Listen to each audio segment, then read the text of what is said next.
each dent a scar. Lost in the rubble, but never too far. I'll keep searching no matter how marred. Mining memories in an old wrecking yard.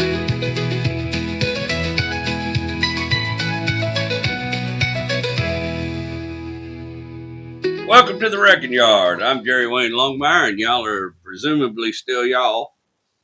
All are welcome in the Church of Internal Combustion. All we ask is that you show up with an open heart. I'm excited to talk about one of my favorite people today, and one of the best summers of my young teenage life.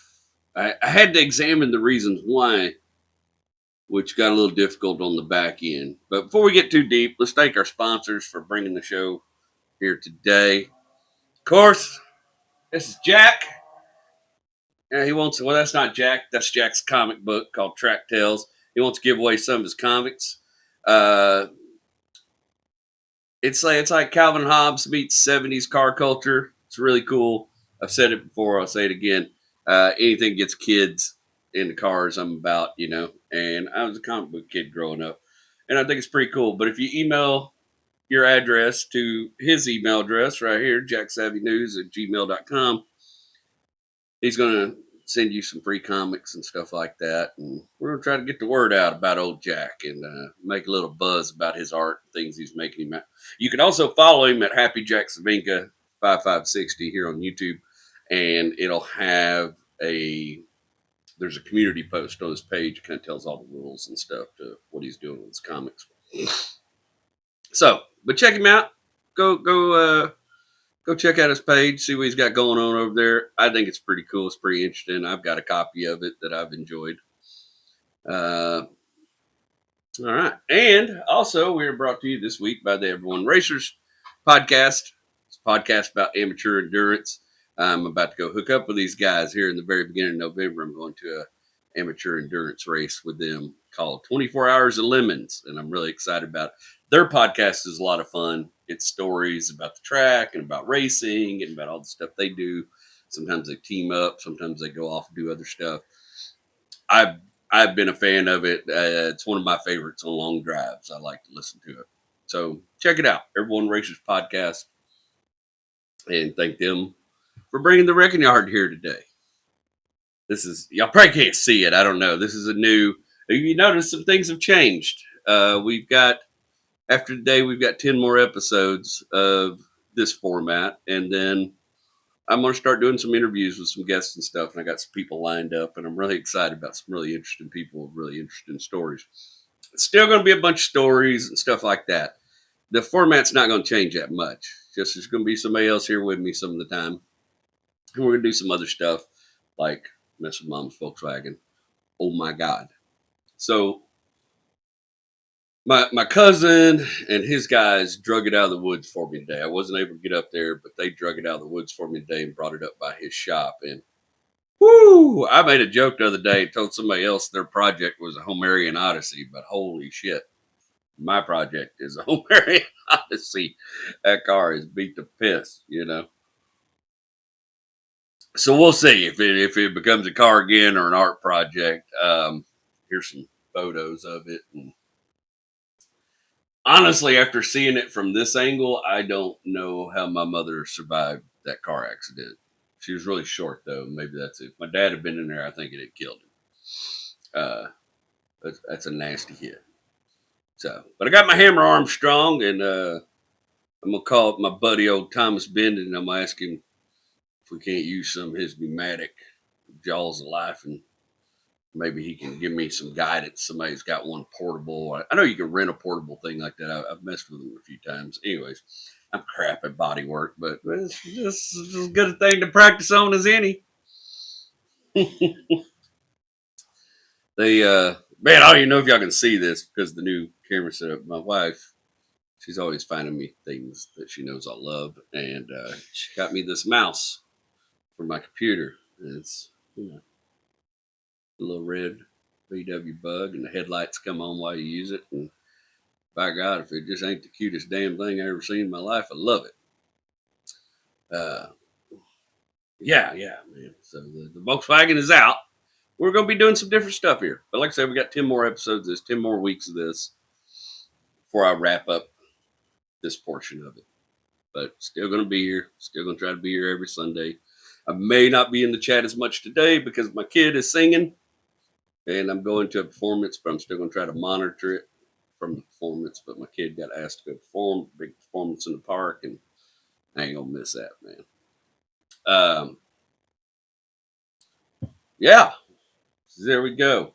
I mean, little project. I like having this more space though, and it'll still work out right when I got some people here to visit with me and such, and I got some more chairs, and I'll just have my guest come in that door right there, and that I think that'll be fun. It'd be like Mr. Rogers type shit.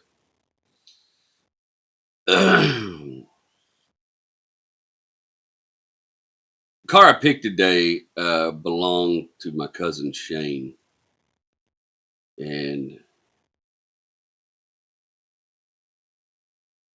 Shane's really, as far as men and fathers go, I put a lot of stock in Shane. I put Shane above a lot of people. Got 5 kids. I feel like him and his wife have done a really good job. Uh, but he's one of those people I hold a little higher. I think he's better than a lot of us. Um, he's a middle kid too, like so. But we're going to talk about it. That car belonged to him.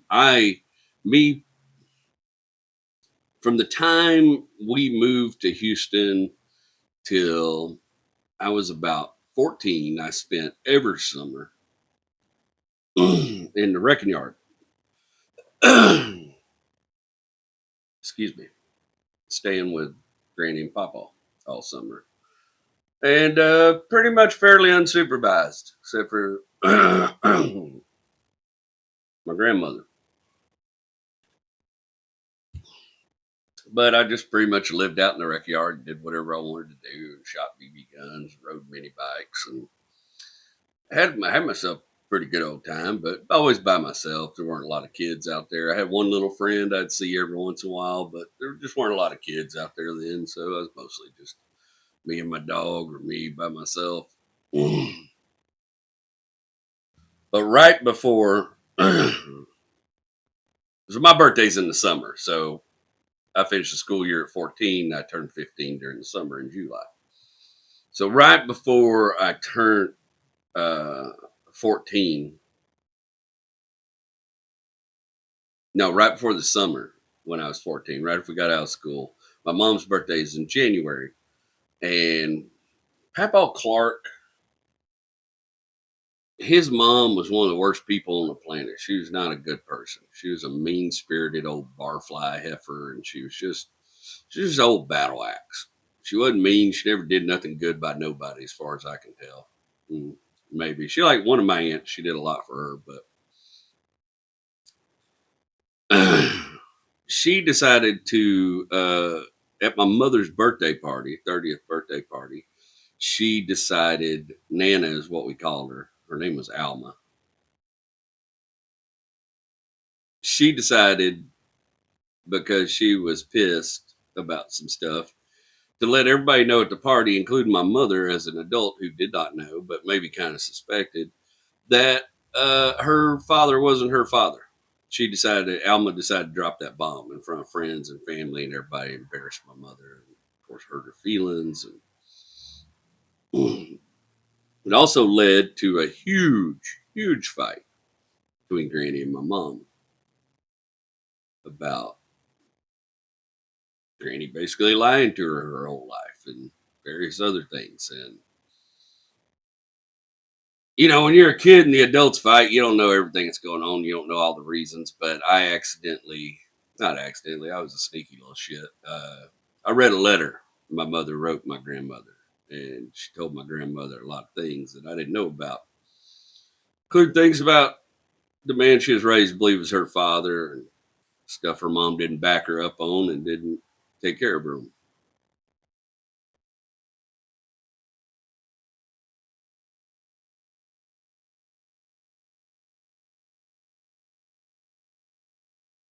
It was a long time before they made any kind of amends with each other. Like I said, up until that point, I would go to Granny and Papa's house every summer. Well, but my mother and Granny were fighting, and she wouldn't even talk to Papa because she was so mad at him about everything. And so that summer, they decided I would spend the summer with the Longmire side of my family. They still wanted me out of the house for the summer, so I spent most of that summer at my Uncle Larry and my Aunt Barbara's house. My Uncle Larry, you've heard me talk about him before. He's basically my Uncle Larry. A lot of if you've ever watched the Shop Talk series, and we're about to start kicking some of those off again, but if you ever watch that series, Uncle is largely based on Uncle Larry. My Uncle Larry was the best mechanic around, hands down. He was a Vietnam vet. He went off to the army and went and served his country in Vietnam and saw some rough stuff and did his job and came home and came back home to his wife and his family and then just spent the rest of his life working for them. And he really was that guy. He was the dude. Like, I always make all the jokes about him working on the church bus, but that's really he. If it hadn't been for him, Pentecost, First United Pentecostal Church, Kilgore, Texas, wouldn't have had no church bus because Uncle Larry kept that thing running on hopes and prayers and whatever parts the church could afford to buy. He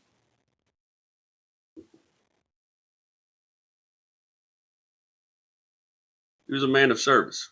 He was a man that gave service to others and took care of people. And me and him didn't always agree about stuff, but man, I always felt like he had my back. My Uncle Larry was great, man. I really, I think about him all the time. Him and my Aunt Barbara, you'd never find two more perfectly matched people in the world. And they fussed all the time. They fussed like the honeymooners. She'd tell him all the time she's going to kick him to the moon. Now, Uncle Larry's a pretty big old guy, but Aunt Barbara, man, she's about 5 foot nothing. She was a little Cajun lady, but boy, you didn't want to get on the wrong side of her. Let me tell you something. I saw her, man, I saw my Aunt Barbara yell at a state trooper until he tore up a ticket one time. Just yell at the state trooper on the side of the road until he tore his ticket up, explained to him why she had to drive so fast. Like woo, you are gonna get over on her. Uh, she's tough. She loved me, and Uncle Larry and Aunt Barbara took in strays. They liked having me around. They take me in. Only thing was you had to go to church with them. You know, you had to play by their rules. They were Pentecostal. They were devout Pentecostal, and I was raised in it, so it wasn't really all that. You know, it wasn't that crazy of an extreme for me. I look back on a lot of it now, and I'm like, oof. But when you stay at somebody else's house, you got to play by the rules. That's just the way it is. But they always took great care of me, and like I said, they took me and Tommy LaBeouf in, and we were teenagers, and I was running around that El Camino, and they always made sure I had a place to sleep, and you know, and man, Barbara's, they were people that I loved dearly. They passed away within. I don't know the exact dates. I'm probably gonna butcher this, but my Uncle Larry died in 2017, I think in May or March. I know me and Rach and the kids went up for the funeral and everything, and then about a month later, Aunt Barbara died. She had a heart attack and died, but she was so grief stricken. They had on the longest they had ever been apart was when he went to Vietnam, and they were never apart that long again ever. I mean, they were a tight knit unit, and they had 3 kids. They had my cousin Dwayne's the oldest. He's kind of the crazy wild one. He's done a bunch of wild mess in his time. Their middle son Shane, he's I think he's 51. He's like 4 or 5 years older than me. And then my cousin Amy, who's the baby, and she's real close to my age. I think she's just maybe a year or two younger than me. We're pretty close age. Me and Amy spent a lot of time, a ton of time growing up together, riding bikes. And singing gospel songs, that kind of thing, and running around together. Me and Amy still to this day have a very close relationship. Me and Shane to this day, though we don't see each other often, when we do see each other, it feels, I don't know, just feels like me and Shane. But my Uncle Larry and my Aunt Barbara were amazing people. They have flaws? Sure, just like everybody does, but they were good people. They were, a lot of people have hangups about Christianity and stuff, but when I think of like good Christian people or like how they're supposed to be, I think of them and the way they took people in and tried to help people and really put their money where their mouth was when it came to that kind of thing.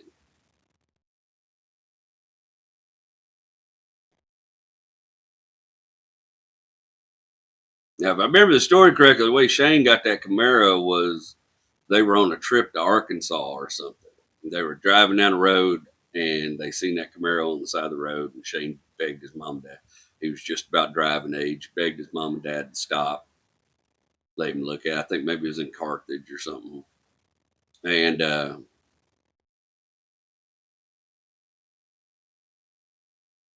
he seen that Camaro. You know how it is when you see a car. Like, let's just talk about that for a minute. It doesn't matter how many cars you've had in your life. Every time you see a car you want for the first time, one that you're going to buy, there's a feeling. It's a rush. It's almost like a euphoric rush that takes over you. Some people may get that about shoes or guns or whatever. Everybody's got different stuff they're into, but for me, it's always been cars. There's that moment right before it's yours, that anticipatory. It's still one of my favorite things. I still love buying cars because of that moment. That moment, like I'm about to make this mine. It's going to be mine. Shane had to have that car. They wanted $500 for that Camaro, and Shane had enough money, I think, saved up to buy that car. The motor was junk in it. I think it originally had a 305 in it. It was a Rally Sport, 78 Rally Sport Camaro, and it was kind of gray. It was primer gray. It wasn't the prettiest thing in the world, but he cleaned it up and.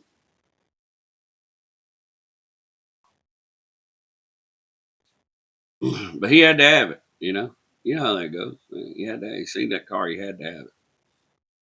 And so him and Uncle Larry went and made a deal with the guy, and on their way back from Arkansas, they hooked that car up and drug it on home.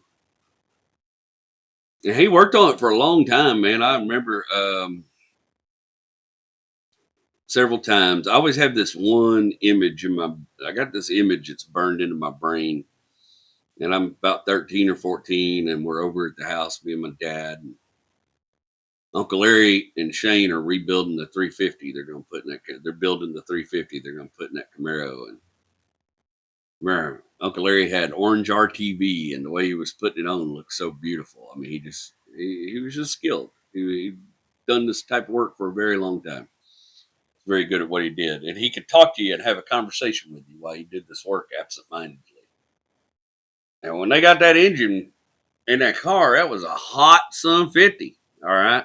I mean, you can't compare stuff back then with the way things are now. There's a lot more technology. We know a lot more about displacement and how to achieve power and how to achieve efficiency with engines that we didn't know in those days, or people were just figuring out. Only really rich people were figuring it out. But there were guys around when I was growing up that could build an engine and they knew how to get as much power as possible out of it at the time period. And that 350 was hot. Sure, it's probably bored over with a little bit of a cleanup bore. Damn, I got stung by something. But that thing would run, buddy. I mean, shame and mash that gas. That old car would just squat and get it, man. Wasn't a bunch of squealing tires. He could burn out if he wanted to. But he had some big old fat 60 series on the back, and that thing would hook up and go, man. And Shane loved that car. He looked so natural in it, man. I wish I had some pictures of him in that car because I never I really think, man, a lot of the reason I love cars is because of the summer I spent with Shane in that Camaro. And I'm not a Camaro guy, funny enough. I don't really care for Camaros at all. I'm not either your 67, all the Camaros, everybody just go gaga over. I got no, they don't do shit for me. I owned a third gen Camaro for a little bit, and I had one I borrowed for a little bit that I was working on doing a bunch of work for somebody. Fun enough to drive, but I never liked the way they look. I'm not into Camaros, but the F body cars hold a special place in my heart because I just think it's one of the cool. Those are my favorite Trans Ams, and those are my favorite Camaros. Or those, late '70s to early '80s. Oh, that is to me, that's peak. It's peak design right there for a muscle car. I just love the way those cars look. Trans Ams, woo, buddy.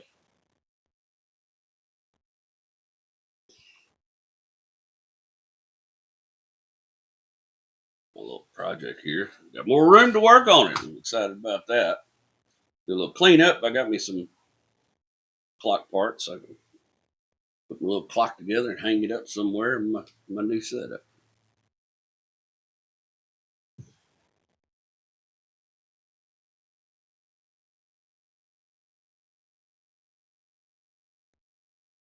Me and Shane were pretty close when we were younger. I mean, I spent the night over there a lot and hung out. And even though he was older than me, Shane's like was the best one out of all of us. I still think that he didn't like he didn't like fussing, and arguing and stuff like that. When that stuff would start, he would just back out of it. He just didn't want to. Not that he didn't have the fortitude to deal with it. He just didn't care for it. He didn't want to be around that kind of stuff. He was just a good dude, man. Just a straight, he worked hard.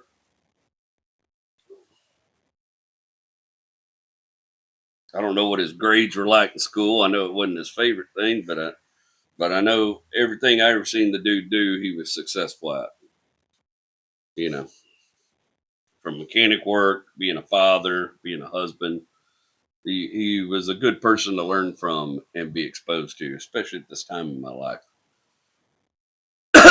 When you're 14, 15, you need some people with some roots to show you what life's about. And he had those. And me and him, like when I would spend night, we'd read comic books. We loved Conan, and he's who got me into X-Men.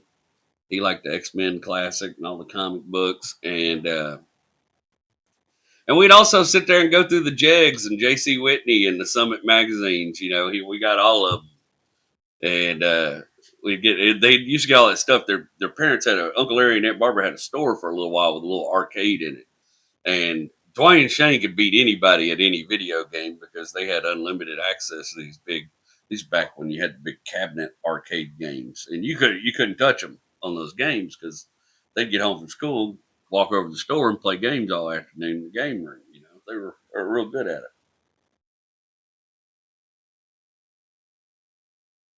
And I haven't spoken much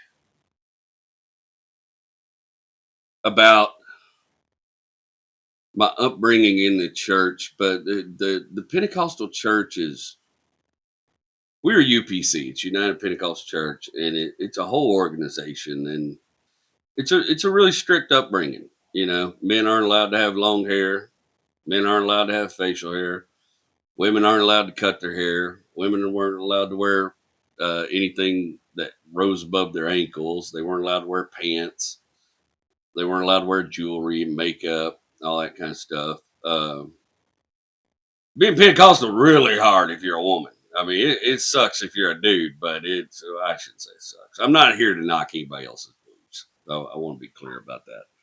Though I don't believe those things anymore and follow those tenets in my life, I don't knock. I'm sometimes envious of the people I know who are still in it and seem to have a firm and secure grasp and belief every morning when they get up of what's going to happen at the end of things. And I don't have that, you know. Sometimes I'm a little jealous of it. Wish I could go back to that. But being in the UPC was more than just religion. Don't get me wrong. I did my fair share of getting crossways about the religion part of it as I got older, but it was like a family. That church was like part of my family. All those people in that church were like family members. Sister Tolliver and right, you may hear me use their names in shop talk just as a kind of a ode and tribute to them. The Mitchell family they were like family. I still talk to one of their kids, Clint Mitchell, who's much older than me, but I still talk to Clint Mitchell pretty regularly. They were family. You felt a part of something. And when we moved to Houston, I lost that. And so when you get a chance to get it back, you cling to it, because it was the only thing I knew for a very long time. I think it's why I went back to it in my late teens too, and my early 20s. I have yo-yoed and struggled with religion and faith most of my adult life. Less so now as I get older because I've seen the one thing that I know these days is the older I get, the less I'm sure about anything. In fact, the older I get, the more I'm certain that I'm not certain about a damn thing. But I do know outside of the religion stuff, it was a familiar relationship. Those people were our family. We spent a lot of time at the church, and my parents were the Bible quiz coaches, so they spent a lot of time. We spent a lot of time traveling because our Bible quiz team was on point. Mom and Dad was running a good team, so we spent a lot of time traveling with the Bible quiz team, and that was just when you go from that to nothing. Then it's we went to some churches in Houston and stuff, but it was never the same. Those people already had their church family. Sorry, yeah, got stoned by something. Ooh, it was weeping.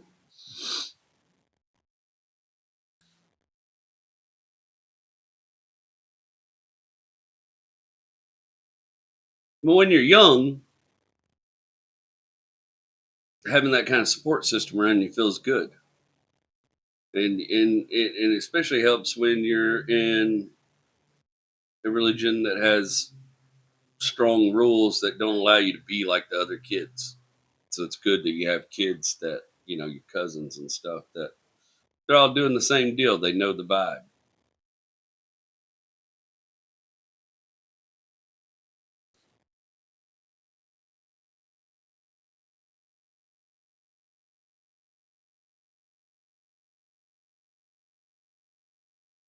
That summer was one of my favorite summers ever.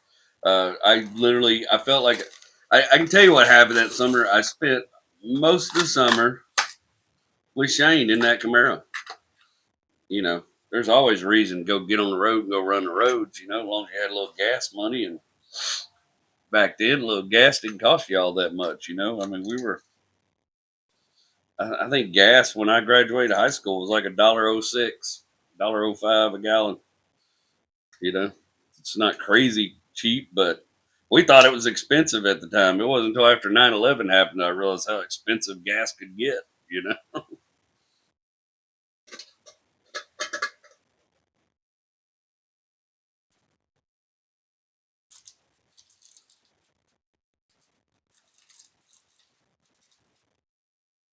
but boy, we ran them roads, man. We had a good time doing it.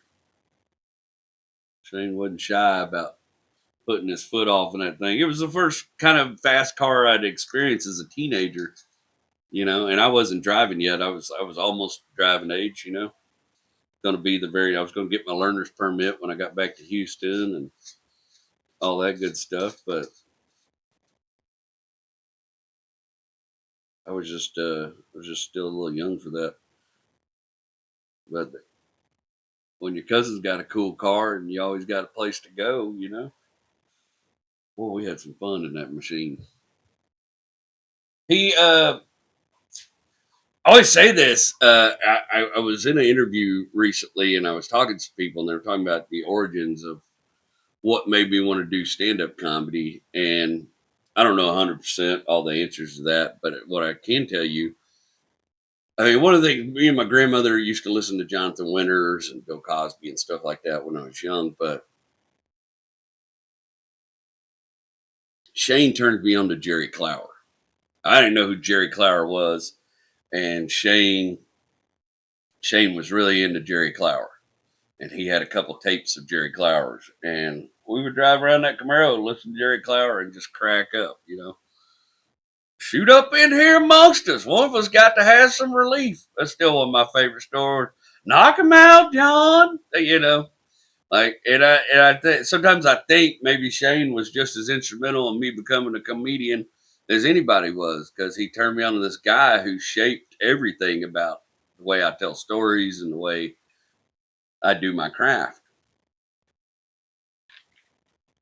I know there's lots of little factors that came to play during all that, but you know, definitely think Shane was heavily heavily tied into that of why I ended up becoming the person I became. And I still listen to Jerry Clower. I still love everything the old man did for sure. I'm trying to figure this out. Let's see. Some big hand has a big hole. Man, am I gonna have to drill these out? That's gonna suck. Sure enough, I'm not gonna fit in there. Not 100% sure that's true. Well, looky.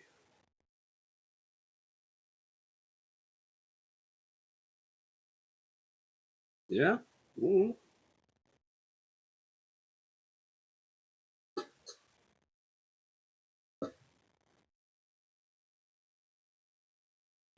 These are good times, man. Riding around the car with my buddy. At the time,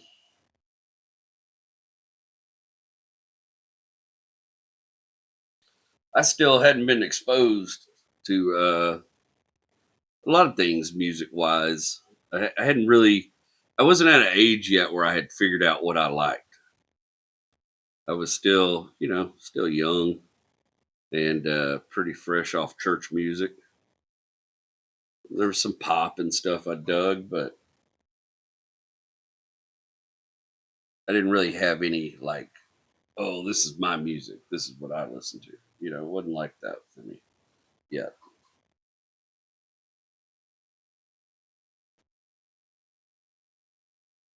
I'm gonna have to paint that little piece or something. It's cool. I don't think I'm gonna put the second one. Look at her. Hey, see if she works. I'm not seeing a battery over here.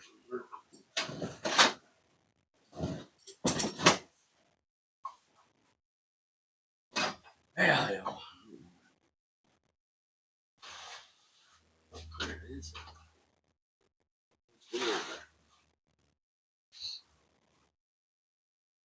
Oh yeah, man, we drive around listen. I didn't have music I was into. I listened to my parents' music. I listened to the little things I was exposed to. But Shane was older. He was cooler. I think that's the year he was graduate. I think that's the year he graduated high school. And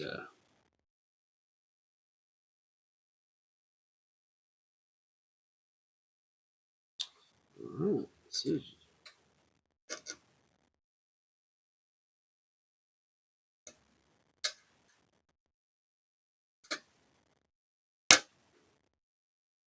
But Shane,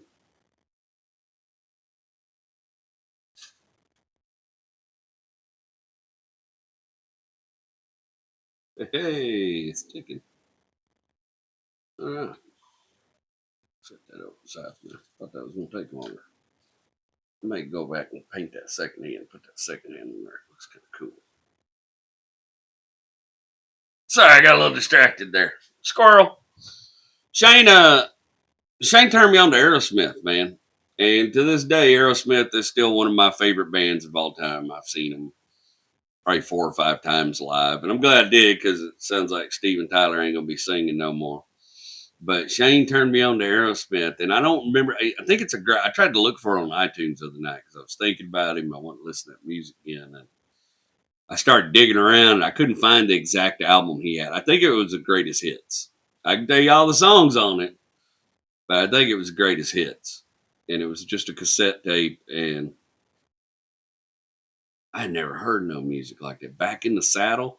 I mean, you have to put it in perspective. You're in a '78 Camaro, and you're going down Highway 42 at about 100 miles an hour, and you hear Last Child. Let me tell you, you'll never hear Last Child like that ever again. I'm a last child. That Camaro just, I think run 120 mile an hour like it wasn't nothing. Boy, you come up Laird Hill in just a minute. You know what I'm talking about? You can move and groove with that car. That car, and Shane knew how to drive it, man. He loved that car. He was completely in tune with that machine. And at the time, so him and his mom and dad and, the family, they lived over off in Kilgore, this little place called Rabbit Creek. And Shane started courting. And Pentecostal people don't really date. You court. You go hang out. You hold hands. You go to tent revivals together, stuff like that. That's how you hook up with Pentecostal girls. I mean, that's the basics. That's the nuts and bolts of it. It's really strict, though. But he was kind of seeing this little gal. I don't remember. I think her name was Autumn. And she lived way out there past my granny, going towards Overton on Highway 42. And I don't know how much gas he burned up running out there and coming back, but it was a lot. And I was kind of I was kind of his little third wheel. I'd run around with him, go to church events with him and stuff. And he had a pretty big old crush on little old gal and was, he was courting her pretty hard. O'Shane was putting the moves. He was putting a good old boy on her. He was trying to win that girl over, and they saw each other most of that summer, and she wasn't the right one for him, right? Because he found his right one. But they saw each other, and she did something kind of mean, and she hurt that dude, man. But it was good to see all that, like, because I had never had a relationship at that point. I mean, I was into girls, but I didn't know, exactly what that all entailed. And it was good to see him go through that because then I understood, like, I mean, she crushed him, and then he lost a bunch of weight. He come back from it, you know. They took it on the chin. He dealt with it. He come back from it. He was a tough kid, you know. And the thing is, when people from high school and stuff like that are like, "Oh, I'm not surprised you're a comedian. You're always funny." I don't get that because I always felt like a shy, awkward, quiet kid at school. But around my family, I definitely was the funny one. They all thought I was a hoot, and I used to keep them laughing. And as long as I kept everybody laughing, everybody wanted me around, and I always like that. And so I was always the funny one, cracking jokes and stuff like that. And but Shane can be funny too, man. He get you. Shane hit Tommy LaBeouf. It's one of the funniest things I ever seen in my life. One day we was over at Shane's house, and we were changing the rear end on a old square body Chevrolet pickup. It was one of we probably had about 7 of them between us all, and we was changing his rear end out in this old square body pickup, and Shane's under there, and I'm down there with him, and we're trying to move the rear end, lift the rear end, and we hear old Tommy LaBeouf at the time had an old blue square body pickup. He pulls up, and he gets out of his truck and comes strolling up the driveway. Me and Shane down there grunting and trying to get this rear end lifted into place. And old Tommy, "What you doing, Shane?" Shane don't say shit because we're down there grunting and trying to move that rear end around. And Tommy sort of shuffles and walks around the truck a little bit and come back. "What you doing, Shane? What you doing down there?" Shane still don't say shit. We're down there grunting and working on that truck. And then Tommy kind of laid down in the fender well. "Hey, Shane, what you doing?" And Shane hollered out, "I'm eating ice cream, Tommy. You want some?" It was funny to me. I almost peed on myself under the truck. We damn near dropped the rear end. Tommy in the back of, I'm sorry, I was just trying. Shane didn't fuss like that. He didn't get real hot at people. Now he did. I will tell you this: one time, he did throw a glass of piss at a dude that was bullying him one time and break it on the guy. Like legit. I don't remember how old he was. I think he was like 12 or 13. And some of the older boys from the church that were his older brother's age, they were all goofing off out in the yard, and one of them was picking at him and wouldn't let off. Kept picking. His name was Nathan. He kept picking at Shane, and he was Mr. Big Stud athlete guy, and you know he kept picking at Shane, and I guess hurt his feelings at some point because Shane went and got. I'm sure everybody's parents had these glasses, but they kind of like multifaceted, big, thick glass mugs with a handle on them. It seemed like everybody had these glasses in the 80s. And Shane went and grabbed one of them glasses, went off behind a tree and peed in it, and then come back out there and chucked it right at Nathan's head, man. And it hit him in the arm, busted, and he ended up having to get stitches. And of course, you got to clean stitches out pretty good when there's piss in them. But I'm telling you, he was the calm, quiet one. He was not the one, but he just had enough of that boy picking at him that day, and just I'm gonna put a stop to this. And he always was that dude. There was a limit to what you were gonna. He was fearless. Shane's fearless. I will tell you this. I had a job interview one time in Kilgore, and I didn't have a car at the time. My car was broke down, and Shane had a Suzuki street bike. And I said, Shane, can I borrow your motorcycle? Go to my job interview. He said, heck yeah, man. Come over, man. I'll get it fired up for you, and you can borrow whatever you want. Well, I get over, pick up that Suzuki, and there ain't no throttle on it. I said, how do you operate the throttle? He said, I got a string on the carburetor down here. And Shane been riding this thing around for 3 months, shifted it, running the throttle down here off a string, riding that motorcycle all over town. Hadn't wrecked it one damn time. Just fearless, man. That boy didn't have no backup in him. He just wasn't that kind of fella. He's stout as his dad was, man. My Uncle Larry wasn't going to take too much crap off nobody either. Shane was the same way. Now, Dwayne was a little more aggressive, always looking to get in some shit. And Amy, their youngest sister, she might be the meanest one of them all. I love her, but boy, that gal had a mean streak 10 feet wide when we was growing up. And she was probably the scariest one of them all. But Shane didn't take no crap, man. He didn't take no guff. He was stout, and people respected him. He's a good dude. He worked hard. He was a mechanic at the college for years, rebuilding Crown Vic intakes, and the dude's very good at what he did. He's probably today as an adult one of the better people I know when it comes to mechanical things, like as far as his intelligence level and his ability to do those things. I don't think you'll find many people that can compete with him. I don't think you'll find a whole lot of men that measure up against him, really, in a lot of metrics. Uh, he's a hell of a trumpet player, man. Hell of a trumpet. Oh boy, could bang a trumpet, man. I've seen him just beat it down, and he's a heck of a great musician. He's funny in his own way. I remember one time after I think this was that summer probably, and but they're Pentecostal. They didn't curse a lot, and they didn't really like that kind of language and stuff. But I've been in Houston around a bunch of foul mouthed kids at school and stuff, and so we were all sitting around the table. We would all end up sitting around my Aunt Barbara's bar every night, and you just never knew who was going to come in and everything. It was just like a bar top in the middle of her kitchen. My Aunt Barbara was a caterer, and she was the head chef for the college, and so there was always left there. She had the best chicken dumplings in the world. Always leftovers. Aunt Barbara always had food over there, so you go to eat. You going to eat good. There's a reason all that side of my family and me are big as we are. And I think half of us ain't Barbara. That woman could throw down, man. And we'd all hang around there at night, and we'd cut up and tell stories and laugh. Same thing you and me are doing here right now.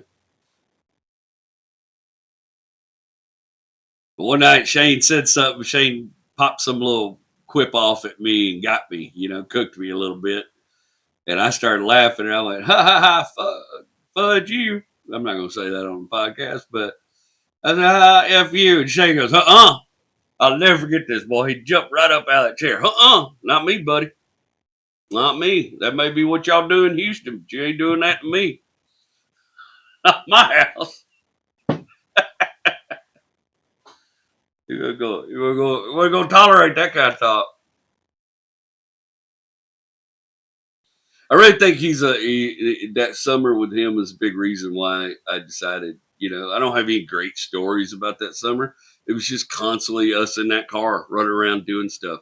Me learning really what kind of freedom a car gave you. And most of what we were doing was church events. I mean, we were racing and stuff, on back roads at night, but we weren't out drinking beer. We were teens. We weren't out getting into trouble like that. We were just having a good time in an old beat up Camaro that was fast as hell, listening to some center music. I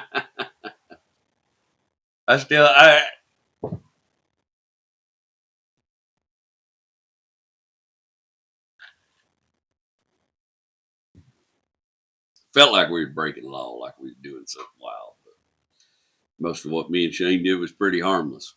But we had a good time doing it. But I really think this summer is the reason I ended up moving back to Kilgore when I graduated high school. Because I wanted to be back a part of my church family and I mostly wanted to be around Shane and Uncle Larry and Aunt Barbara. Uncle Larry was contrary. A lot of people had big opinions and they would try to rile him up about vehicles and Chevrolet and Ford and all this. And he never would let anybody get under his skin about it, man. It just didn't matter what you said. He was going to have the opposite opinion. I try to portray him that way in the Shop Talk series because he is funny. He'd get over on my Papa Longmire like nobody's business. Nobody ever get over on Papa like Uncle Larry could. Uncle Larry would torment that old man when he felt like the old man was being out of line and just never let off. But he would just say, I remember one time, I think it was my dad and there was a couple of the other dads were complaining about the fact that cars didn't have gauges in them anymore. They had idiot lights. And of course, all went around the circle. And Uncle Larry, the only one in the circle who actually made his living every day of his life, tuning and working on cars, sat there kind of quiet while all these men pissed and moaned about idiot lights and how much they've missed gauges and how good cars used to be back when they had gauges in the dash. And Uncle Larry let it go around the circle and he would sit there kind of like this. Here you go. He's always drumming them fingers. I don't really care for gauges. No, I like that old idiot light. Just let me know when there's a problem. Problem with them gauges is, you go drive that car today, you look at that gauge, boy, that car running about 120 degrees. That's the way a car ought to run. And then he said, then tomorrow a car might run 130 or 140. And then you'll be like, well, you'll be worried about it all day long. Look at that gauge. Why is the car running hot today? No, not for me, man. I just prefer to know when there's a problem, then I'll fix the problem. And he shut down everybody. All these dudes yapping and bumping their gums about their big opinions about cars. And here's the one guy who was making his living working on cars come in and just shut them down. They were waiting for him to agree with them. But no, I don't care nothing about that.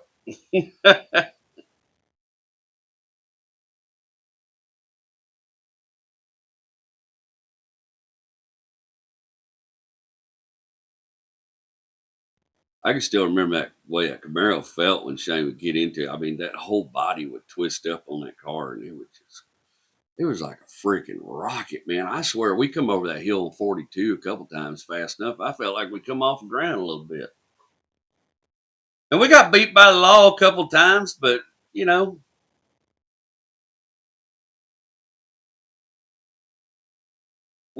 Shane, it was just different back. You had the radios, they had Motorola by then, but they weren't real good at using it yet. And You get out there on them back roads out there in East Texas, all them little oil lease roads connected to everything. And if you know what roads connect to everything, you can disappear. You can just go off the radar if you need to.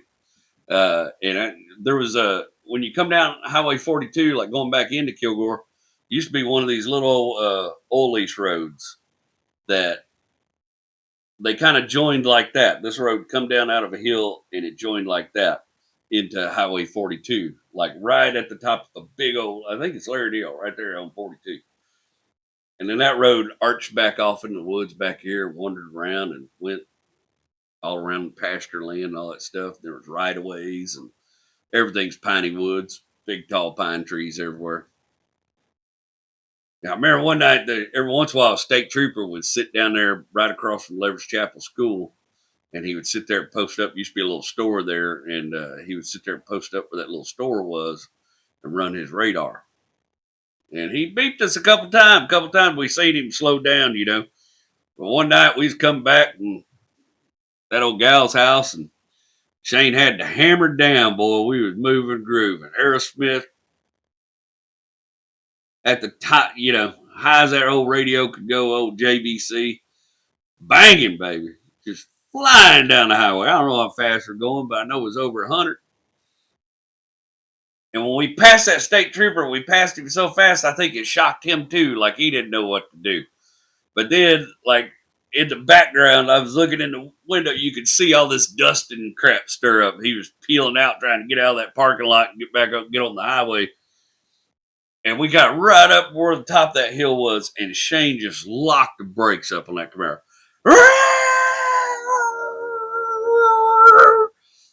And we slid to a stop right past where that little road come down. And Shane threw that booger in reverse and just backed straight up that road.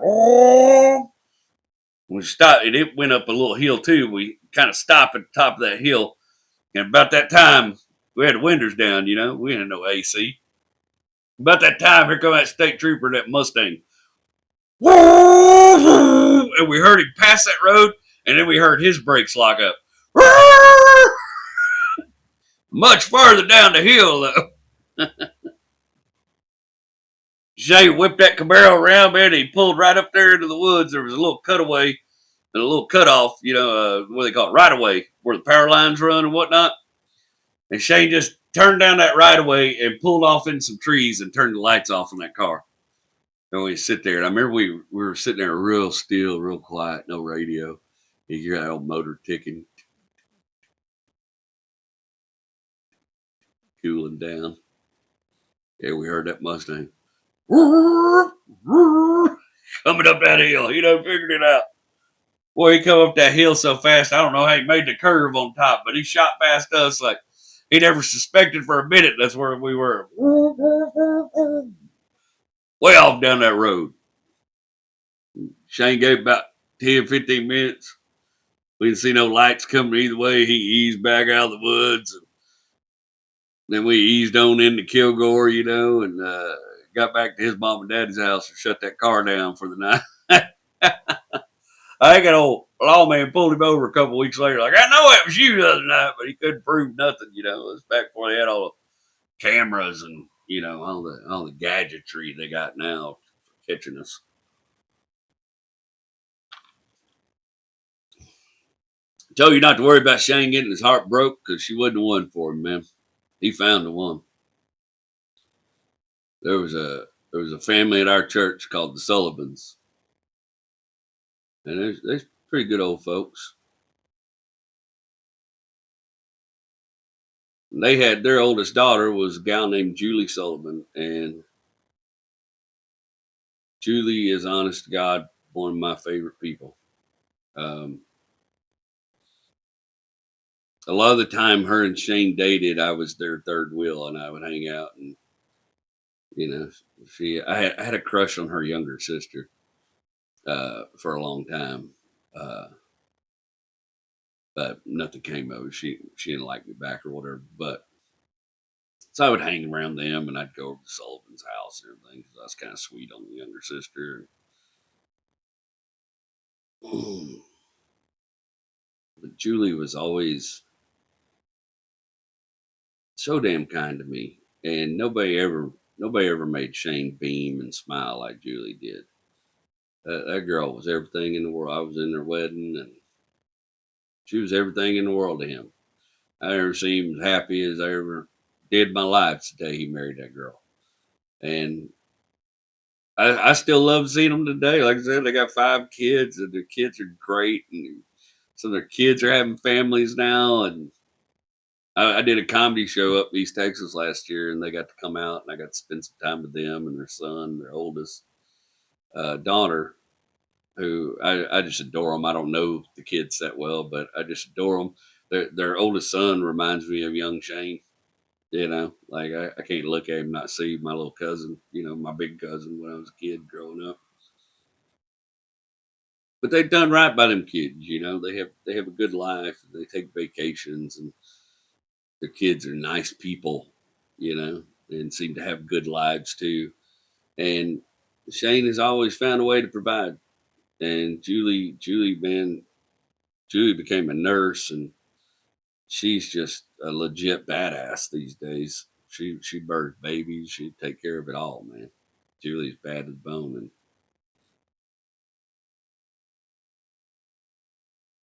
my mother loved Julie dearly.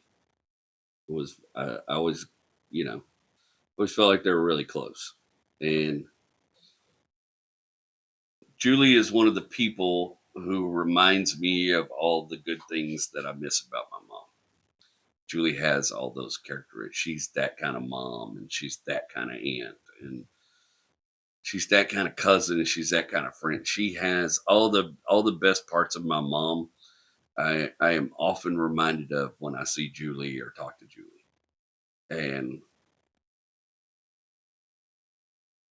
I love that, he found I'm telling you, guy was a good example. Like he's been a good dude his whole life. He's just a good man, you know. You don't run across a lot of those anymore. It seems like everybody's divorced or throwing in the towel or don't want to take care of the kids or whatever. But then you got this guy over here that's just doing the job all day long, every day, and glad to be doing it.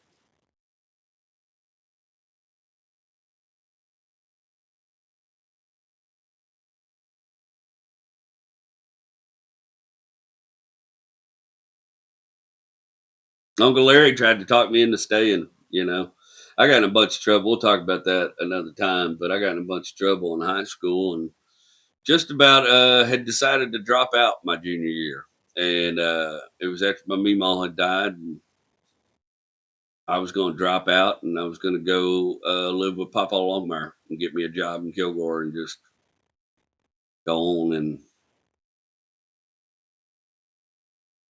when I did end up moving up there and decided to leave, Uncle Larry sure tried to talk me into staying. I think he knew I was headed down a rough path.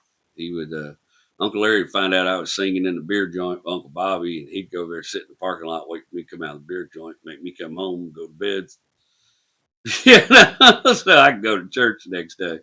Uncle Larry, he was a good shepherd, and he looked out for his people.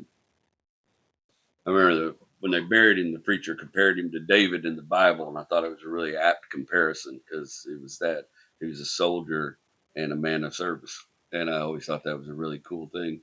But I think even though Shane wasn't a soldier, Shane didn't go to war or anything like that, but he's a man of service. He's a man that does right by his people, does good things for others. What else you want? He left an impression on me.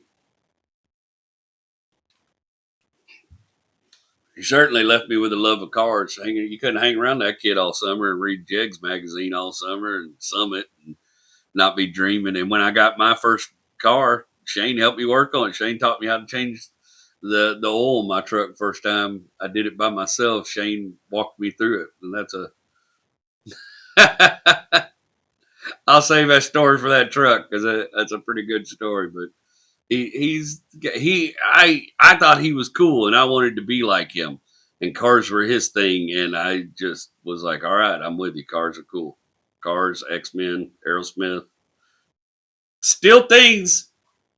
Jerry Clower, 4 things I still love today very much because this my cool older cousin turned me on to these things. I told you he was a trumpet player. My Meemaw was killed in a car wreck. October 24th, 1995 is my senior year of high school. And it was the first blow any of us kids in my little family took. We hadn't lost anybody yet. All our people were still around. But when we lost Meemaw, it was a hard blow. I was 18. Shane was probably 23 or 20. We got to have her a long time. I'll never forget, man, getting out of the car with my dad at Meemaw and Papa's house, and Shane just come walking across the yard, grab me and hug me, like, man, like one of those hugs from somebody that makes you think, well, if he's upset about this, it's okay for me to be upset about it.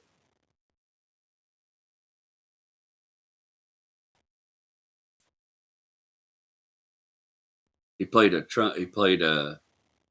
I don't remember what the song was. They played a song on it as a Christian song on his trumpet for Meemaw when Meemaw passed at the church, and I will always picture him cheeks out, just blasting that trumpet and the most beautiful melody you ever heard. Tears streaming down his face as he played for his grandmother.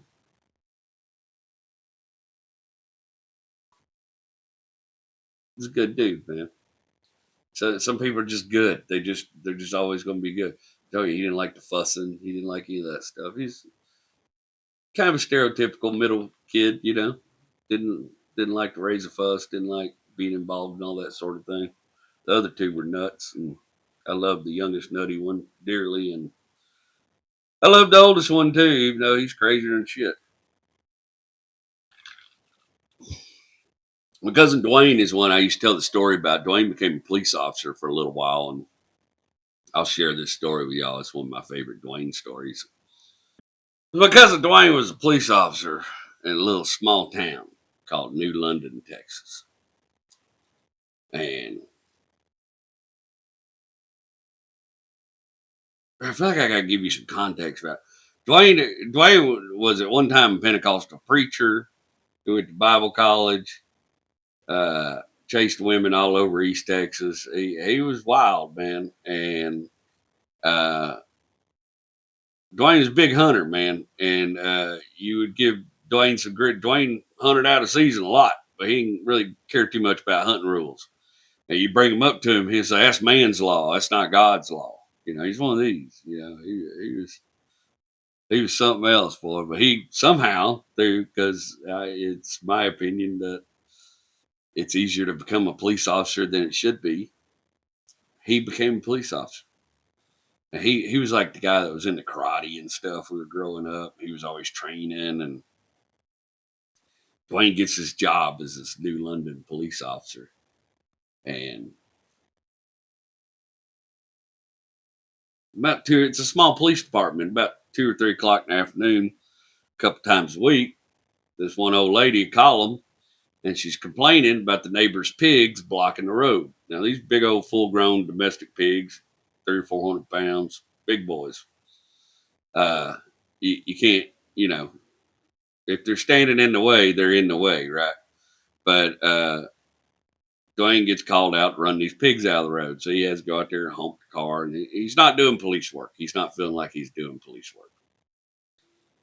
Well, I guess a week or two goes on, and this old lady keeps calling about these pigs being in the road. And Dwayne keeps talking to the guy who owns pigs. The guy won't keep his pigs put up.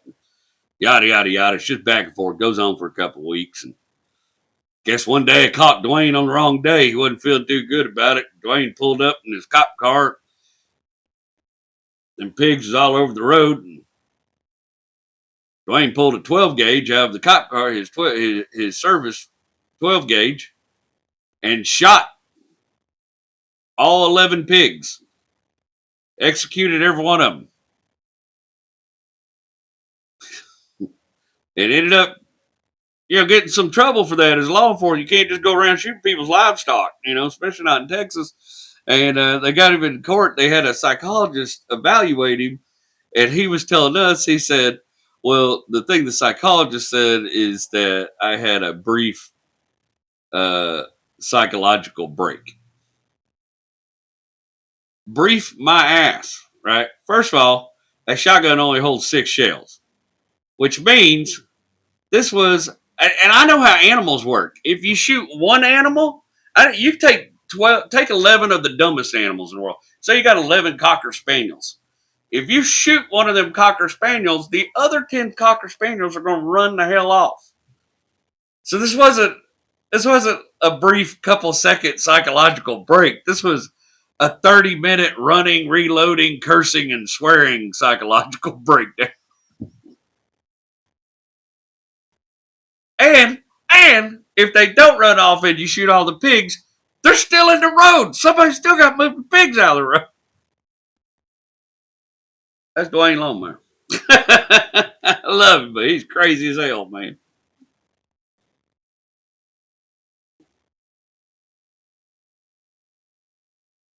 God, it was a good song. It was. I look back on it with such fond memories, and like I said, most of it was just riding around in that car. But it all spurred stuff in me that changed who I was. Having that time with my cousins, growing up like that, and not everybody comes from. I come from a huge family. Both sides of my family. There's uncles and aunts and kids and cousins. Uh, Man, I probably got about 20 or 30 cousins. I think in the right there in just our immediate extended families. I really think Shane is a whole lot. I talked about when I started this podcast about trying to figure out the things that make me a car guy, and I think Shane Longmire is a big part of that. I think my Uncle Larry is too. I don't think my Uncle Larry ever forgave me for leaving the church. Yeah, he's one. He always called me Junior. He's the person that called me Junior, and I don't think he ever forgave me for leaving the church. Last couple times I saw him when he was alive, he didn't seem to have too much interest in bonding with me and whatnot. But I was living a wild, crazy, reckless life, and my Uncle Larry didn't care too much for Uncle Bobby, and he didn't think I needed to be running around with Bobby. He thought Bobby was trouble and nothing but trouble, and he was 100% right. you know.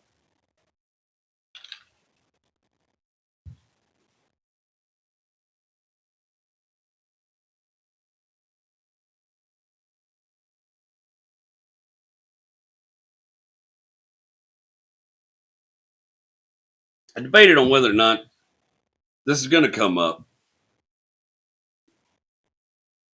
and I'm just going to go through it briefly, and I'm not going to waste a lot of time on it because I'm not really ready to talk about it yet. What I did know that I always remember this summer so fondly, and I don't remember it's the summer I turned 15. The summer I went from 14 to 15, and it's a very fun summer for me. But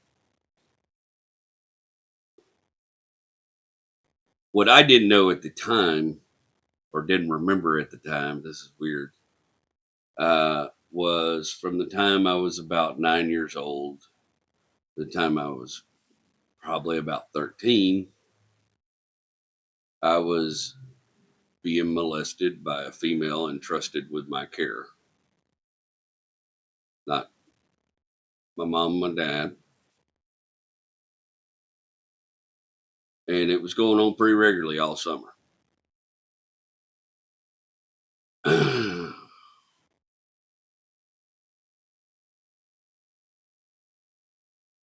didn't know it at this time, this summer I was having with Shane and them, but I know now the year before was the last year it happened to me. Last summer it happened to me. Last summer I spent at the wrecking yard. And if you've been paying attention, you probably know who it was. And I'm not really ready to get into all that yet. But I told y'all after my mom passed, I thought I was going crazy. If you listen to that episode, I told you after my mom passed, I thought I was going crazy. I started having these weird dreams and just little. I can't even really explain it to somebody. I have spoken to a therapist about it a good deal because, like I told you, I thought I was going crazy, but I would have these dreams and these little flashes, and I was seeing things happen, but I didn't really understand what it was, and they started becoming more frequent. And I started seeing more of the picture of what was happening, and I started having more complete dreams about what was happening. And then they were really frequent. I really thought I was losing my mind, and then I couldn't tell who the woman was. I couldn't. A lot of the women in my family looked the same. I couldn't tell who the woman was. And then about 6 months after my mom died, I was driving down the road on the way home from work, and it all just hit me. And when I'm telling you it hit me, it was like all of a sudden it was just all there in my brain. Every every detail. I know exactly who it was. I know exactly what all she did to me. And it's pretty sick shit. Shit that shouldn't happen to a kid. But it was just there. All of a sudden it was there. It was there in my brain, and I knew 100% what had happened to me, and I can't forget any of it now. And it's replaced all the good memories I had with that person. Is these memories are in the way of that. And I'm all right. You don't have to express any sympathy towards me. I'm not looking for sympathy. I'm not looking for empathy on it. I have done the work on myself. Okay. And thanks to some patient people that helped me, I've done the work on myself to figure out all my feelings about it. And more to the point, I stopped the cycle. I kept my family away from it. And I warned other people who I was worried their families were going to be around it once I knew. Like I said, for a long time, I didn't know. And then one day I knew all of it. I don't, I'm not a scientist. I don't know why our brains do the things they do, but apparently it's pretty common with kids to block that kind of thing out. At least, that's what my therapy people told me. And it's a pretty common thing. So, but I stopped the cycle. Didn't let it happen to my kids. Like I said, I'm not going to dwell on a lot, but I will tell you this. I'll show you this here. I'll put them right here. Here's pictures of me, school pictures of me from about 8 years old to about 13 years old. And if your kid goes from looking like this to looking like this in just a couple of years, maybe dig deep, maybe ask some questions, maybe start poking around. That's something more than just teenage angst. But you could see in those pictures the change in me. And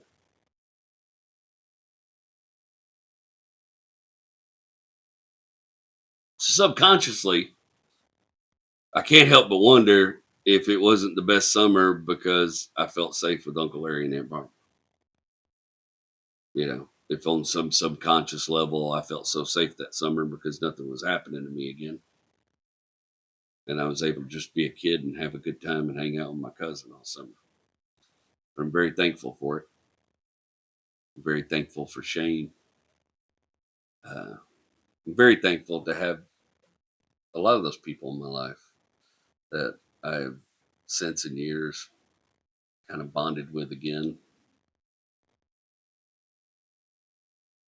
I think we're going to wrap it up there. I know it's a little short this week. This wasn't necessarily that long a story, but we're going to do some comments here, and then we'll come back and we'll talk about a few other things. I do got another story I want to tell you.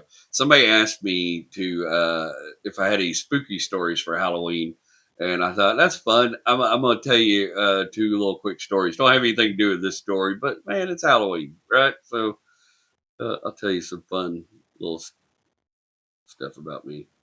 Are you kidding me? All right, give me just a second here. I screwed up again. I forgot to get my comments ready. I had them picked out. What in the hell happened? All right. Well, no sense in trying to figure it out now. Let's make sure that sound is all the way down. So I got my laptop out here to help me. And let's see. Boogity. Boom. Wrecking Yard playlist.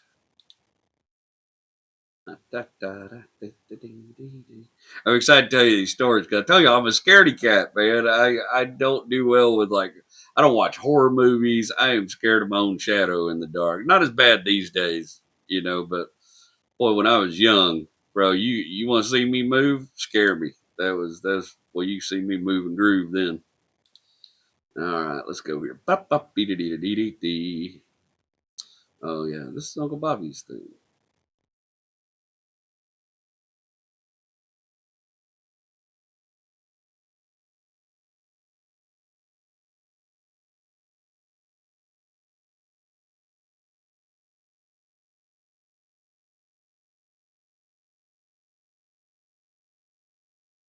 Scott Haddock 7159 JW. Thank you for the wisdom and the good vibes. I wish these were longer and not fleshed out, or more fleshed out. Thank you for putting yourself out there and sharing your human experience. Hey man, thank you. I think everybody's got a story, and I think everybody's story is probably interesting. I'm just telling y'all mine, and it's got a lot of dips and dives and twists and turns in it. But I don't know about how much wisdom you're getting out of it, but it's a whole lot of don't do shit like this. Let's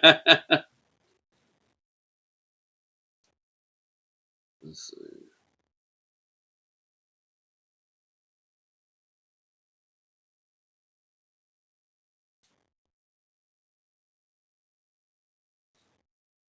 At Eva Vargo 379, when you said that about the woods in East Texas, it made me think of R.E. Howard's poem Samaria.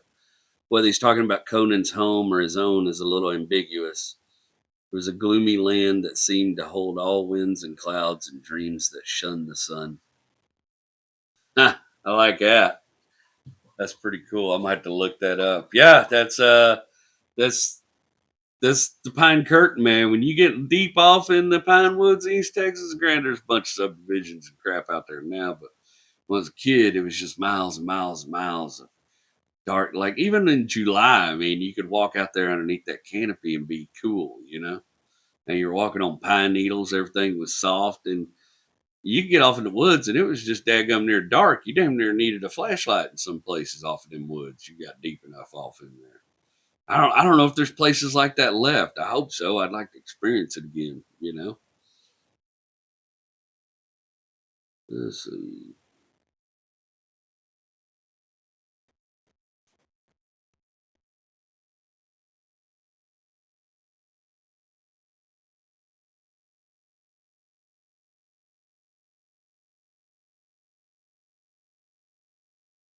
Hey, Mary Margaret. Psst, psst, psst. What's up, kitty kitty? She's still unsure about me. She likes to come in the garage. Look here. All right. Sorry, guys. Should have had that ready.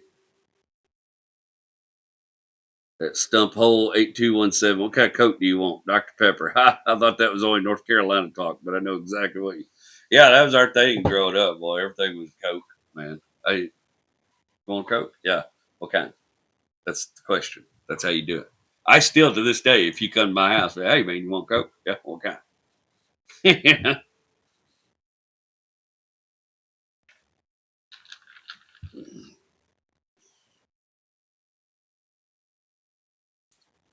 Well, that's good coffee. All right, let's go back here. Yeah, sorry to drop another bomb, but it's going to come back into play later. Uh, but like I said, I'm fine. It took me a long time to be fine, but I'm fine these days. But got a low tolerance for that kind of thing.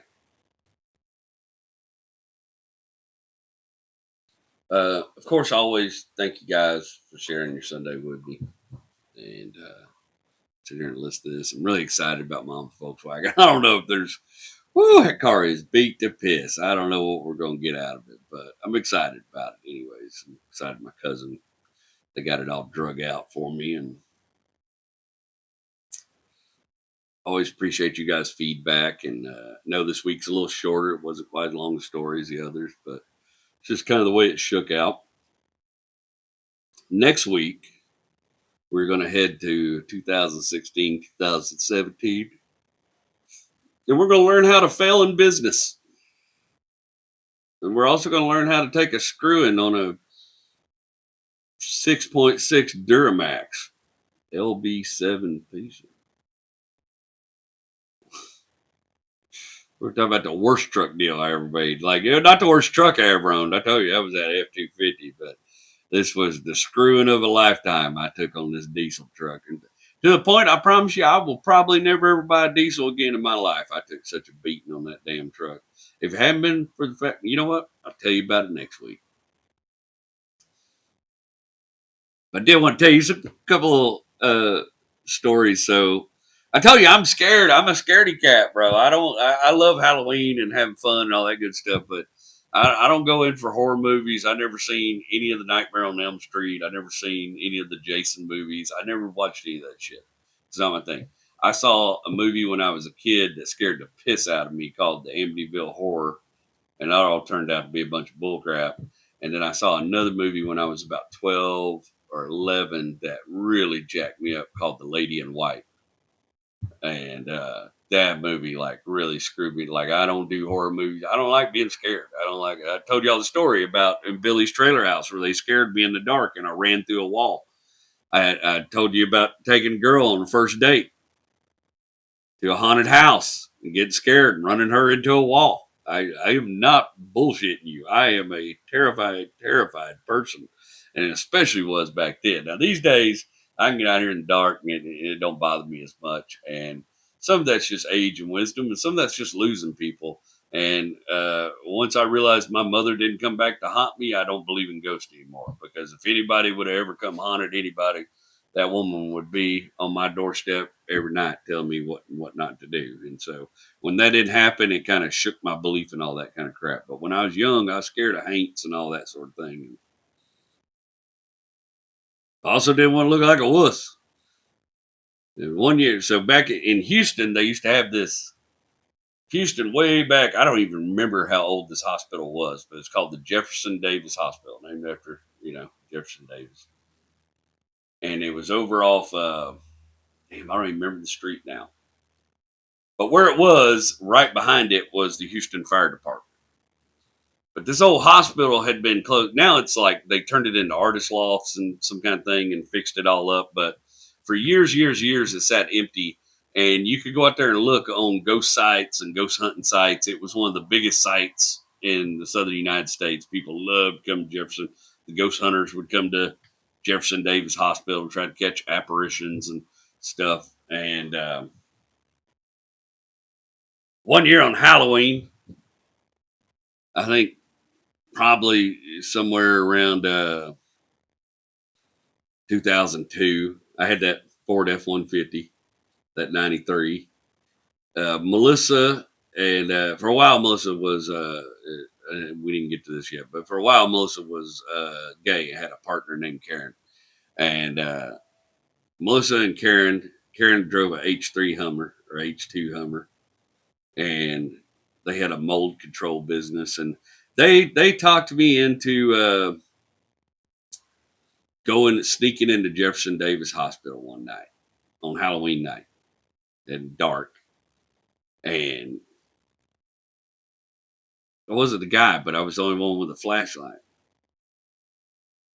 and most of it went. So when you walked up in the first part of the hospital, you had to get behind a fence and sneak off in there. But what happened is, way back in the 80s, they were doing a maintenance project on this hospital, and they found all kind of. Turns out that was a Civil War cemetery and an Oddfellow cemetery, and then a Forgotten People cemetery, and then they built a hospital on it and never moved the graves. So I had all these bodies of people buried. Like, I think it was like 5,000 bodies were buried underneath this hospital. And the years while the hospital was open, people would see they would see Confederate soldiers wandering up and down the hallways, and ghosts and haints of all sorts of type, and poltergeist type shit was always reported about this hospital. And we had read all this crap, and we snuck off in there. And like I said, I had the flashlight until gals was behind me. Most of the above ground floor wasn't that sketchy. Just old hospital beds from the 40s and 30s, and there's a bunch of graffiti. You can tell kids have been in there acting up and everything. And when you go up into the upstairs up in the tower, it was kind of like that too, except up there, all the graffiti got demonic. It was all a bunch of pentagrams and this kind of, just kids. Don't know what they're doing, but up there doing that kind of stuff. And it was kind of sketch, but it's getting dark. Melissa said she'd had enough of it. When our cars were parked outside, she had enough of it. She didn't want to do anymore. She wanted to get out of there. And I wanted to get out of there too, but Karen wanted to go down. There was a basement level, like a subfloor level. Karen wanted to go down in that subfloor, and I wasn't coming off my flashlight, so I agreed to go down in that subfloor with Karen. Karen was a pretty heavy set gal, pretty big old gal, beefy fella, lady, and Karen boy kept back. Hey, let me have a flashlight. I want to look something. No, I ain't coming off the damn flashlight. And we get down to the subfloor, and it gets real damn creepy. First of all, there's about an inch of water on the floor because it's Houston. You should never have a subfloor in Houston. Second, it's all baby. That's where the nursery was, and it's all baby cribs from the 40. And those things look creepy as shit anyways, The way we used to move babies around was sketchy. And we're off in the back part of that nursery, and we hear a sound at one of the windows on the back of the hospital. And it shined the flashlight at that window, and the sound got louder, and there was a little bit of racket, and then we heard somebody holler. Well, when we heard somebody holler, the way it echoed, it sounded like it come from in that basement. And once again, Karen says she turned around to look for me, and me and the flashlight was shy. I left her ass in that nursery. Gone, baby. Straight up out of that nursery, and get up there, and there's Melissa and Houston firefighters. There was no trespassing signs everywhere. And them firefighters are laughing so hard. That was them at the back window of that hospital. They were trying to scare us out of there. And the person we heard holler was they walked around the corner, and Melissa saw them, scared the piss out of her too. And those firefighters laughed while they wrote me that trespassing ticket. It was like $150. I had to go to court. And boy, and luckily my britches were clean by the time I got there. And they wrote Karen a ticket. And now it's artist loss. Who cares? Maybe it wasn't that good a story. The other thing I think about every Halloween is anytime you go into Home Depot now and you see the moving animatronic decorations, if you notice now, most of the time they're behind a little fence. And you have to walk over that fence, push the button to activate that decoration. And I think I am the reason for that. About 2016, 2017, I was in the Home Depot on 1488 over in Tomball. And I was going to pick up some supplies and stuff. I had guys out on a job site. And I was stressed out and tired and all the things you are at work. And I was walking through the Home Depot. And they, of course, had all their Halloween decorations out. And I had 2 pieces of copper tubing in my hand about this long. And I was going to look for some copper fittings. And I happened to walk by those Halloween decorations, and a witch jumped out and grabbed me and cackled in my ear. And when she did, I beat the shit out of that witch. I mean, lost my cool, screaming. I think I might have cried a little bit and beat the piss out of this witch right in the middle of the Home Depot. And to the point that they called the cops on me for damaging the merchandise. And I had to sit there and try to explain to everybody what the hell happened and how I freaked out. And had to tell the story about 3 different times. Then, of course, they looked at the camera and saw that it did scare me. I didn't just go in there looking to beat the piss out of a witch. I went in there and the witch got me, and I beat the shit out of that witch. And that witch had it coming. But I've noticed every year since then, they got a little fence around the Halloween decorations so you can't get to them. And I think it may be because of me, unless a bunch of other Jerry Waynes in other states also flipped out and beat the piss out of witches.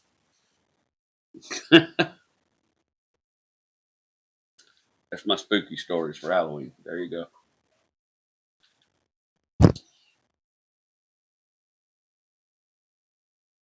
You guys are great. Love you. Tell you that all the time. I'm rooting for you. I hope if you got things in your way this week, you're finding a way to get them out of your way.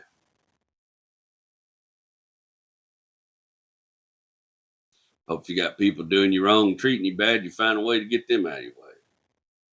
Sometimes the best thing you can do, the one hard thing I have learned about life is family or not, if people are toxic and they're hurting you or they have hurt you, you have to cut them out. And it's the only way you're ever going to have any peace and happiness. And I have a lot of peace and happiness these days, but I have surgically cut some people out of my life, and they will remain cut out of my life for that very reason. They were toxic and they weren't good for me. And that's a hard thing to do with family. And if you ever have to do it, I hope that you can find the solace and the peace to do it quickly and quietly and go on with your life and find the happiness you need. Love you guys.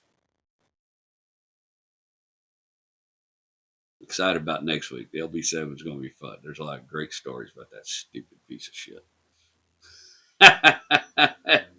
It's a wild time in life, too, man. I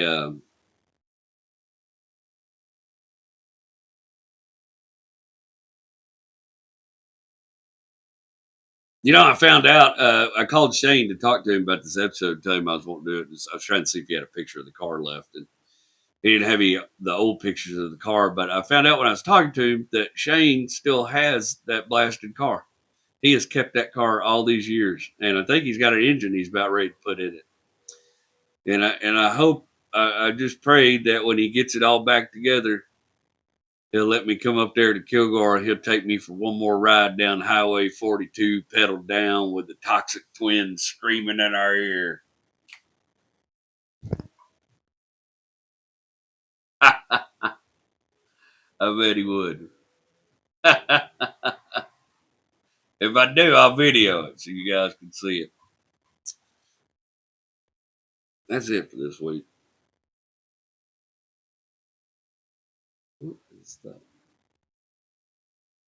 I love you. I'm JW.